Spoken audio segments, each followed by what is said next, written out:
Brigitte Lahaie, Sud Radio, c'est l'instant Sexy News. Arthur Vernon, Julia Palombe va nous parler d'un fantasme. Je ne sais pas si c'est très sexuel, votre fantasme. On va voir. Moi, je crois qu'il y a quand même un peu d'exotisme. Et en tout cas, c'est un fantasme dont on parle peu. C'est le fantasme de notre héritage. Et l'artiste protéiforme Olivia Ruiz, je pense que tout le monde se souvient de son fameux titre La Femme Chocolat, elle l'analyse très très bien dans son dernier spectacle, son nouveau show, qui se passe au Théâtre des Bouffes du Nord, brillamment mis en scène par Jérémy Lippmann. Le spectacle s'appelle Bouche cousue. Et alors en effet, on vient tous d'ailleurs, aussi à cette table. On a des histoires familiales qui ont traversé les frontières. Et puis parfois, comme dans tous les fantasmes, vous en parliez à l'instant, les non-dits sont parfois plus bruyants que toutes les discussions de façade auxquelles on peut se livrer, un petit peu hypocritement d'ailleurs, parfois. En tout cas, l'héritage muet, voilà ce qui hante l'artiste Olivia Ruiz. Voilà ce qui forme la matière de son fantasme. Et ça m'a questionné moi aussi finalement.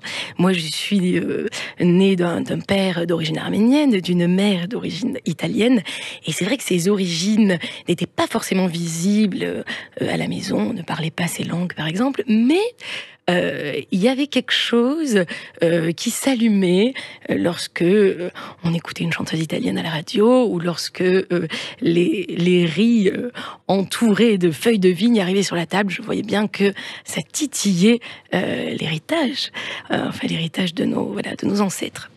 Et donc, quelle est la part de mystère intime que nous trimballons de génération en génération? C'est ma question d'aujourd'hui. Vous parlez plutôt de notre culture, de nos origines, que d'héritage finalement. Enfin, je veux dire, on avait compris, enfin, je sais pas vous, mais en tout cas, moi, j'avais compris le mot héritage au sens où qu'on allait hériter de je sais pas quoi d'ailleurs. Mais peut-être justement de quoi l'on hérite finalement. Oui, je comprends bien, mais... même dans nos mouvements, même dans nos choix.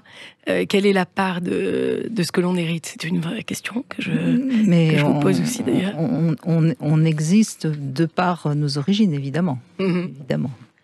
Alors, donc, dans cette réflexion, il y avait aussi cette idée, cette phrase du spectacle qui est assez géniale, puisque c'est vrai qu'il y a toujours une montagne à gravir, et on commence toujours, si possible, on n'a pas trop le choix, mais par le bas.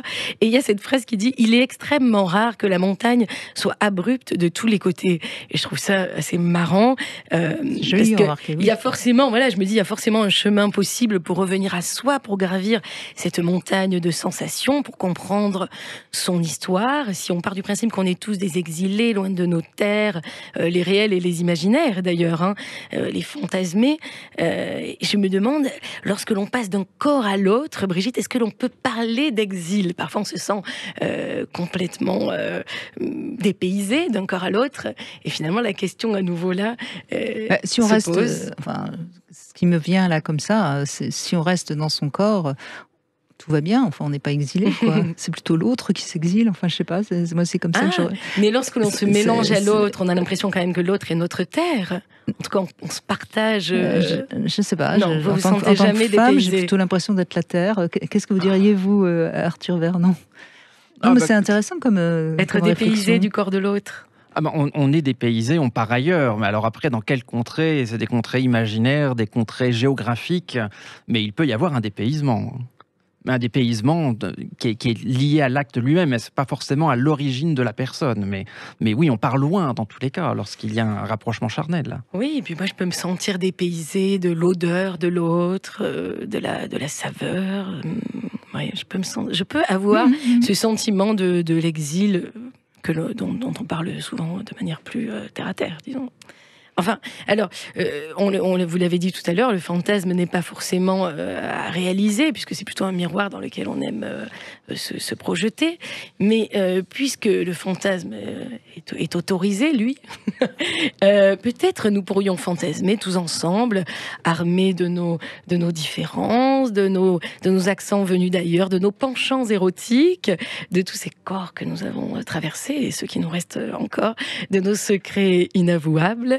Et nous pourrions fantasmer de s'unir, comme dans la chanson de clôture du spectacle d'Olivia Ruiz, je la cite, et puis s'y mettre, mais s'y mettre tous et plus de mettre, que le désir d'être et renaître, se redresser, lever la jambe, être ensemble, vainqueurs tous ensemble.